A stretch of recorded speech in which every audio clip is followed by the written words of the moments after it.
Hey, this is Kulick, and I'm hanging out with Rob on Front Row Live.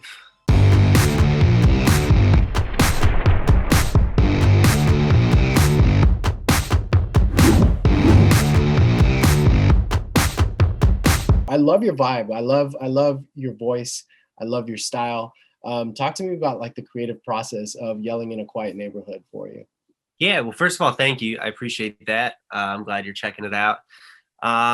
Yeah, my process for this record was a lot different from what I normally do. I was basically just, I was able to make all the demos myself. I was able to record all the instruments myself and co-wrote a couple of them, but for the most part, it was very autobiographical and very much like writing in a journal. I recorded everything, and then I went to Capitol Studios in LA, and I basically just put the sprinkles on it out there. We recorded live drums, and I was able to just basically finish it. I had about 90% finished before I went out, and then finished it up there.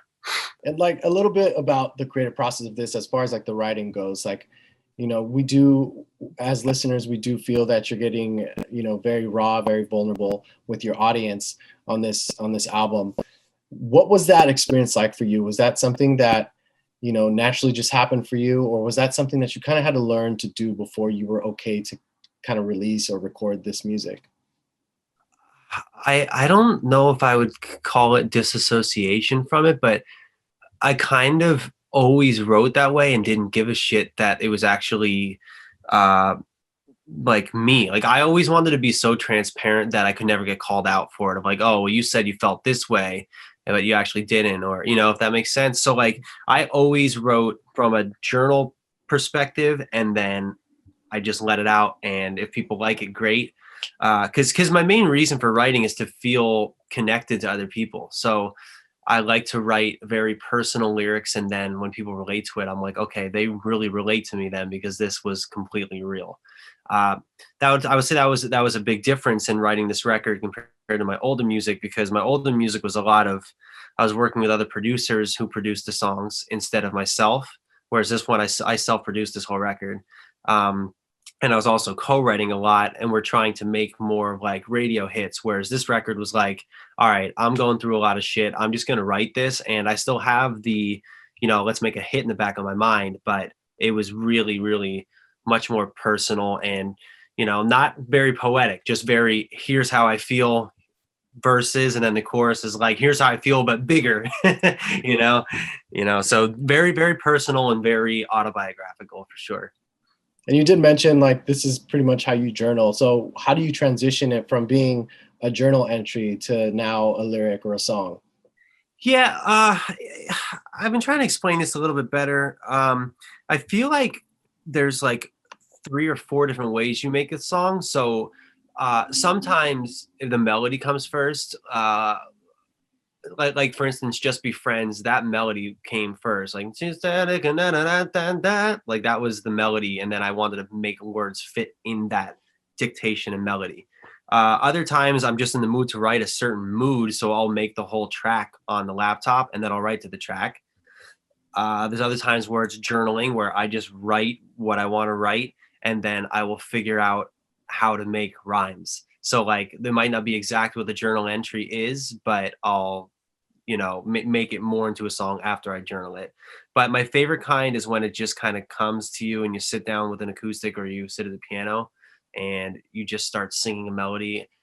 And this is more often or not for me, honestly, is I'll sit and I'll start singing with the instrument, and the melody and the instrument makes sense, and whatever words I'm singing, I'll just go off of those words because that's just what was most natural for me. And I think going with your gut is never the wrong choice. As far as like going with your gut, did you find yourself doing that a lot with a lot of these? Um, I guess like the first recordings, your first vocals, the scratch vocals. I guess like did you find yourself kind of using that first take compared to kind of trying it over? Just because the topics that you're talking about, it's something that you want the listener to also feel that emotion coming out of your voice. And I feel like we do that with this record. So did you find yourself kind of keeping that original scratch vocal before reconsidering like a retake? Yes, Rope was the first take. Love The that song. single Rope was, thank you. The single Rope was right after tour. I was, feeling very indifferent with my relationship that I was in since I was 16 years old and married. And, this person was in my life this whole time. And I was just like getting really like, I was getting fed up with myself and the situation. And I wrote it with Keith Genscher, our drummer. And that was totally the first couple takes. Like, it was that day for sure. It wasn't maybe first take, but it was like it was a one day, took those takes and that was it. I never recut those. And a lot of these songs are like that, where it's like, it's almost like a photograph. Like, I want a candid photograph. I don't want a posed photograph. I think people can tell when it's posed. So if you take that analogy into audio, I wanted the candid emotion. I wanted the real emotion of that, not, okay, I'm going to do this take. And like, I think people see through that sometimes, unless you can really tap into it well. The Way I Am was like that as well. I remember literally sitting at the piano, I'm tired of feeling weak. I just started singing what I was thinking. And then I had to go back in the voice memo and type the words that I sang. Like, that was it. Like, it wasn't like I'm trying to make something, poetic and crazy. So yeah, I know this is a long-winded answer, but I also wanted to say, I sometimes feel like half the time when I get asked that, sometimes I feel like I wish I would have taken more time on the vocals, instead of just doing it and being done with it. Because with I'm writing newer songs now, and I'm finding that I like the process of doing a vocal take, taking a few days, and then doing another vocal take, taking a few days, and spending a little more time with it. So I'm experimenting with it a little more differently now, but definitely am team raw vocal take, and then figure out how to process it instead of, just redoing it. And then as far as like collaborating with Chris, he was the producer, right? Correct? For the Yes, he album? was phenomenal, dude. He was phenomenal. Him and me were the only producers on this record, and he let me actually like just basically say, "Yo, I want it to be like this," and he mixed it, and he was great. Yeah, I don't know how to pronounce his last name. It's crazy. And he has a crazy last name. But what was that chemistry like between the two of you? How do you feel like he challenged you to become a better like singer for this record in particular? I wouldn't say as a singer, because most of the vocals were finished. It was more of having fun, of figuring out what else can we add to the production that I already had. Because I gave him stems in my sessions, which, if people don't know what that is, I gave him every track of the session, every instrument that I already had done, and then we're like, okay, what else could we add to this to make this better? He made me a better producer for sure. Where we recorded the drum tracks and we were trying to figure out how to blend it with the samples that we have. Like, we blended organic drums with a lot of samples, so that's that sound. And a lot of the vocal processing that I had, we kind of kept, which I liked. We did record the song Lonely and Monster there, which were two of the most raw tracks on the record. So those vocally, he kind of just let me run with it. And then we did some vocal comps, and that was it. It wasn't really, push myself to get the best vocal takes. It was just kind of like, this is like, just tap into that mindset and do it, But that's what I wanted him for. I wanted someone who would let me be more creatively free, because with being with RCA for so long, I didn't feel as free as I wanted to be. And we had other options for producers for the record, but when I talked to Pat and Steve, my management, I was like, I'd much rather just kind of do a self-produced record. And we found the middle ground of having Chris, and he was great. It was like being in a room with I felt like I was like 12 and 13 years old again, where we were just making stupid, like, immature boy jokes the whole time. It was funny. It was good though. I feel like, it makes it easier for the kind of record that you kind of created, like the fact that you're talking, being so open with your audience, and then kind of cracking these jokes on the side. I feel like that just makes the experience a lot smoother. Yeah, and also, like, I think he realized, like, this record is such a personal record. It's like, let's have fun when we can, but honestly, you have to be tapped into this, like, sad emotional state. So it's not like a fun collaboration. It's like hey, let this guy get his emotions out, and then, like, when we can joke around during, like, lunch, or, like, when we're mixing it, then we'll do that, But for the most part, it's a very somber record. I'm looking forward to making a more upbeat record for the next. I'm hoping for the next record. I'm gonna try. It'll be a first. I'm gonna try. Now, as far as like tracking the drums, you got to do this at Capitol Records, which is awesome. Talk to me about that experience and what was it about, or how did this kind of opportunity happen for you to be able to track them at Capitol? Yeah, so Pat and Steve, they're my management, and they also manage the Goo Goo Dolls, which has been like a huge band for me. Like growing up, I've always listened to them, and a lot of my perks come from them, knowing people from their career, which I love. I mean, I will always, I'll never be opposed to doing that. So they booked Capitol Records, and that's basically the budget. So they also are my label. So like Pat Magnarella started his own label as well. So I signed with them, and they funded me to go out and record there. And I believe for his name is William Scott, who drummed on the record. Um, he also is the session guy a lot of times for the Goo Goo Dolls. So they already That's had him. awesome. Like they already, like same with Chris. Chris also worked with the Goo Goo Dolls a lot. So I was able to kind of, infiltrate that camp, if you will, which I was 100% fine with. And yeah, it was. I wouldn't say it was surreal because I feel like I had that moment already when I signed the major label deal, and Mhm. when I was first getting played on radio with Ghost, and I flew down to Nashville. I was able to write with Jason Wade of Lifehouse. Like I had some moments where I So was, crazy. yeah, it was nuts, man. It was nuts, and I love LA. Like I honestly, since I was a kid, I always wanted to live in LA and like just rollerblade and make music and like be at the beach all the time. So being there, that part was a little surreal because every now and then I'd have that moment of like, holy shit, I'm really doing it.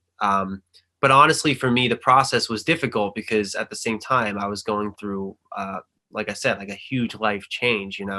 So I had such anxiety and guilt and worry while also trying to enjoy having this like dream come true. But like, so it was bittersweet for me for sure. Now that this record's already out, it's something that you really got to do everything that you wanted with.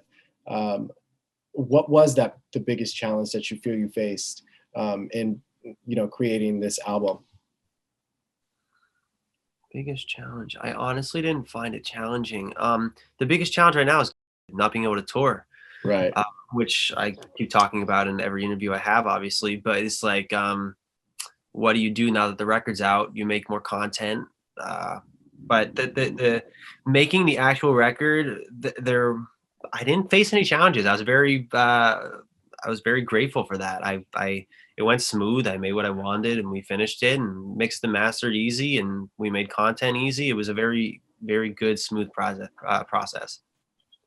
That's amazing. Did you find yourself kind of rediscovering yourself, or discovering things about yourself that you didn't even know before? The thing that I rediscovered was how much I love being behind the laptop, dude. I love being in control of the mouse and being able to do the mixing and the processing. And I went to school for audio engineering, so like I lived in Pro Tools and Logic for years. And when I signed the major label, I didn't need to do that anymore. I was like, okay, I'll let somebody else do that now. Mm, But I find that I'm actually a better artist when I'm in control of those things instead of like only being in control of singing what melody. I am right. much more an artist and a musician than I am a singer. I like recording and I like producing. uh, I don't want to say more than performing, but being an introverted anxiety little dude, I definitely like the soundproof studio. Right. Yeah. Well, it's cool that you're able to push yourself to kind of be all over that, that little world, whether you're the artist, you're the singer, or you're just behind the scenes. So that's Yeah. awesome. One thing I'll say too is like for a challenge for the record, which I've been bringing up a little bit more and more because I don't really talk about it, is like I was born half deaf in both ears. Like I have hearing aids in, like I have these little suckers, both ears, and so most people can hear at 20 decibels, and I Hmm. hear at 40 decibels. So it's technically like half deaf is how I Half of explain. it, yeah. Yeah, so that's always a challenge. That's always a challenge with mixing stuff too, because my high end is a little gone, so I mix everything a little bit tinny and bright. That's always a challenge, and that's also why I like studios because you can turn the volume up in your headphones as loud as you need to, kind of thing. But yeah, that's always challenging. Interviews, it's challenging. Recording, it's challenging. But uh, you don't really know what you're missing because like I was born like that. Yeah, So that's all I'm you like, know. oh, I lost it. It's like, yeah, I mean, when I take my hearing aids out, I sure shit know what I'm missing. But I started finally wearing them again and accepting like this is like actually a part of my life. You know, it's not just something I can pretend I don't have. Right. Well, I mean, listening to your stuff, it doesn't even seem like you've had any issues like with recording or hearing at all. So, I mean, that's awesome that you're still pushing for this dream. Yeah, thank you, thank you. I'm doing it as consistently as I can, and because I know the older I get, the worse it'll get. So I'm Mm, just making it till I, you know, eventually probably lose pitch. But right now I feel like I'm doing all right, so it's good. that's awesome, man. Well, congratulations with yelling in a quiet neighborhood. And thank you again for taking the time to talk to me, dude. Yeah, thank you. Thank you for talking it up. I hope everybody enjoys it. And one thing I always try to say at the end of these things is just make sure you guys are taking care of yourselves. Self care is important, and you're the only person who is in charge of that. So you really need to take care of your body and your mind. So especially now with how stressful everything is. So, but check out the new record, and thanks for having me, dude.